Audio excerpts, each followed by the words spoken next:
Hi, welcome to session number 5. Today I'm just going to be showing you how to play the first piece that you're assigned for your assignment this week. And it's on page 77. It's number 2, called the French Folk Song. First, I'd like to talk a little bit about it. If you'll get that, turn to your page 77. And let's take a look and think about some of the things that we want to think about when you're approaching this piece of music. So the first thing you want to do is look at the key signature, which we've been learning about. How many sharps are there? Correct. There are 3 sharps, and as you can see, they're written in both the treble and the bass clef, and they have the same order in each clef. And remember that when you play it, no matter which F or C or G, you're going to, wherever it appears, no matter which octave, you're going to make sure that you play a sharp. So we have determined, let's see, we have F, C, and G sharp. How are we going to do that? How are we going to decide what major key it is? We're going to look at the last sharp, and we're going to go up a half step. That would be from G sharp, the last sharp, is to A. Another thing we want to do, as you recall, to determine which key it is, if it's a major key, and we've talked about major versus minor keys, is we're going to look at the very last note in the last chord or triad. If we look at the right hand, it ends on an A. And if we look at what chord that is, it is part of an A chord. We're just missing the third. So if I had to guess, I would think I'm in the key of A. Everything points to that. Then I'm going to look at my time signature, and I see that it is 3/4. And then I see that I have, what is that first measure? Is that a complete measure? No, that's a pickup beat, correct? And why is that there? Is that telling me that the strongest sound is going to be on that very first note? No, it's not telling me that. It's telling me that I am sort of introducing the next full measure, and my downbeat of C sharp is probably going to be the one that is the strongest.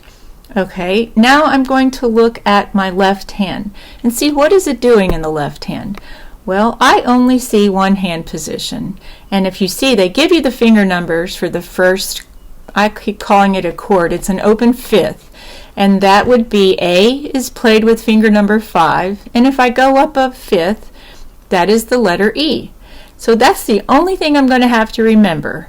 I look at the next measure, and it appears that it is tied, correct?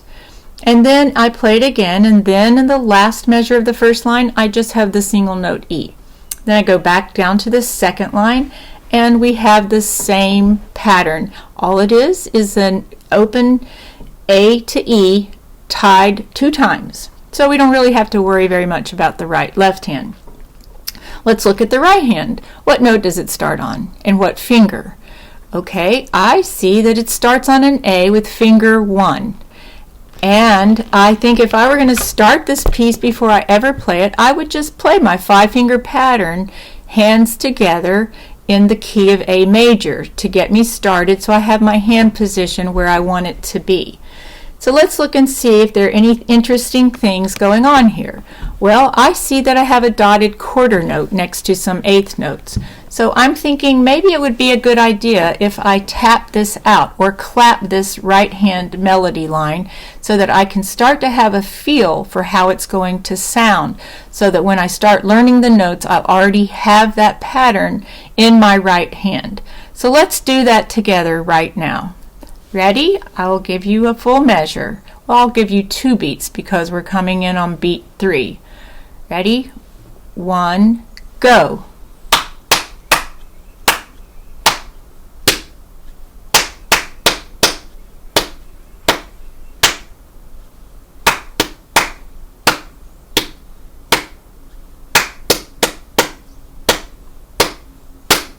Very good. Do that a few times before you ever start to play the piece.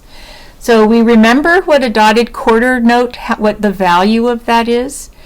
It is 1.5 beats. As you recall, a dot behind a note increases the value of that note by 1/2 of what that value was. If a quarter note is equal to 2/8 notes, a dot behind a quarter note will give you 1 extra eighth note, which is half of a quarter note. Very good.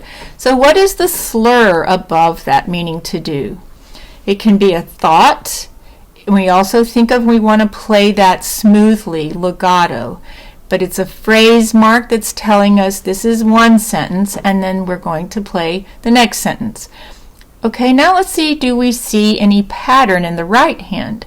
Well, under the slur, I see a melody line, and then when I start the next part that's under a slur, which starts on the 3rd beat at the end of the 1st line, how much of that looks like the first phrase?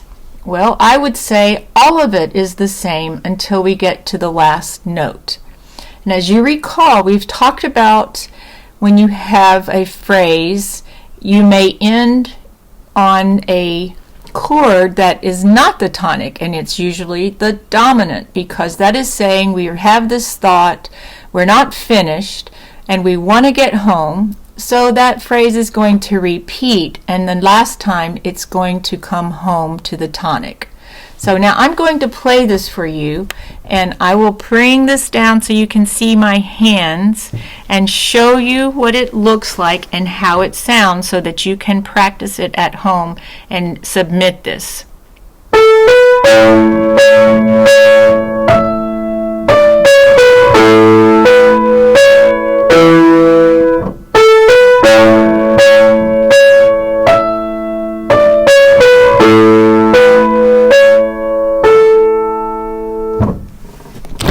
That was it.